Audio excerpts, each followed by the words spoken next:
ज़ोहरा सहगल एक ऐसा नाम जो प्रदर्शन कला की दुनिया में लचीलापन, प्रतिभा और अग्रणी भावना का प्रतीक है। 27 अप्रैल 1912 को भारत के सहारनपुर में जन्मी ज़ोहरा की यात्रा ने बाधाओं और सीमाओं को ऐसे तरीके से तोड़ा जिसकी कल्पना शायद ही कोई कर सकता है।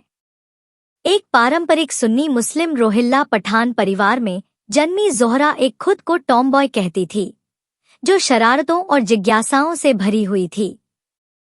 बचपन में भी उसने मानदंडों को चुनौती दी और चुनौतियों का डटकर सामना किया, जैसे कि सिर्फ 1 साल की उम्र में ग्लूकोमा से उसकी लड़ाई, जिसने लगभग उसकी आंखों की रोशनी छीन ली थी।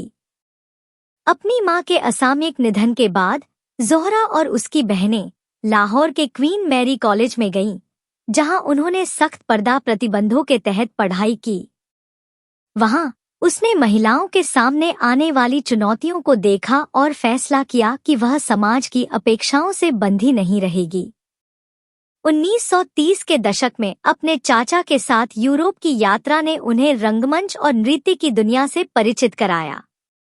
जर्मनी के ड्रेसडेन में ही उन्होंने प्रसिद्ध मैरी विगमैन बैले स्कूल में दाखिला लिया और इस प्रतिष्ठित संस्थान में अध्ययन करने वाली पहली भारतीय बनी। उदय शंकर के साथ एक महत्वपूर्ण मुलाकात ने ज़ोहरा को उनके नृत्य दल में शामिल कर दिया, जहां उन्होंने जापान से लेकर संयुक्त राज्य अमेरिका तक दुनिया भर का दौरा किया और दल की प्रमुख नर्तकियों में से एक के रूप में दर्शकों को मंत्रमुग्ध कर दिया।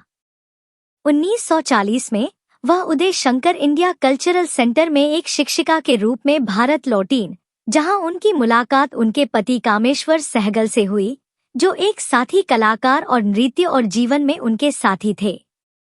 अपने पिता की आपत्तियों के बावजूद उन्होंने सांस्कृतिक अपेक्षाओं को धता बताते हुए 1942 में विवाह कर लिया। 1940 के दशक में बॉम्बे भारतीय रंगमंच और फिल्म में उनके उत्कर्ष करियर की पृष्ठभूमि थी। पृथ्वी थिएटर और इंडियन पीपुल्स थिएटर एसोसिएशन के सदस्य के रूप में उन्होंने मंच पर कहानियों को जीवंत किया और धरती के लाल और कान विजेता नीचा नगर के साथ भारतीय सिनेमा में पदार्पण किया। अपने पति के निधन के बाद ज़ोहरा 1960 के दशक में अपनी प्रतिभा को लंदन ले गईं। यहाँ उन्होंने ब्रिटिश टेलीविजन और मंच पर और बाद में डॉक्टर हू और मर्चेंट आइवरी फिल्मों जैसी प्रतिष्ठित प्रस्तुतियों में अपनी पहुंच का विस्तार किया। 1990 के दशक में भारत लौटने पर ज़ोहरा का अपने शिल्प के प्रति जुनून कम नहीं हुआ। वह बॉलीवुड में एक प्रिय व्यक्ति बन गईं।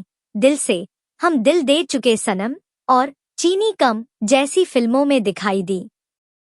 हास्य और गर्मजोशी से भरी उनकी भूमिकाओं ने उन्हें नई पीढ़ी का प्रिय बना दिया। उनके योगदान को अनदेखा नहीं किया गया। पद्मश्री से लेकर पद्म विभूषण तक भारत ने कला पर ज़ोहरा के प्रभाव को सम्मानित किया। फिर भी वह विनम्र रहीं और अपनी सफलता का श्रेय पहचान को नहीं, बल्कि जुनून को दिया। ज़ोहरा सहगल का जीवन सिर्फ एक करियर से कहीं बढ़कर था। यह साहस, प्रेम और रचनात्मकता के प्रति अटूट प्रतिबद्धता की यात्रा थी। उनकी कहानी उन लोगों के लिए उम्मीद की किरण है जो सीमाओं से परे सपने देखते हैं और सामाजिक अपेक्षाओं को चुनौती देते हैं।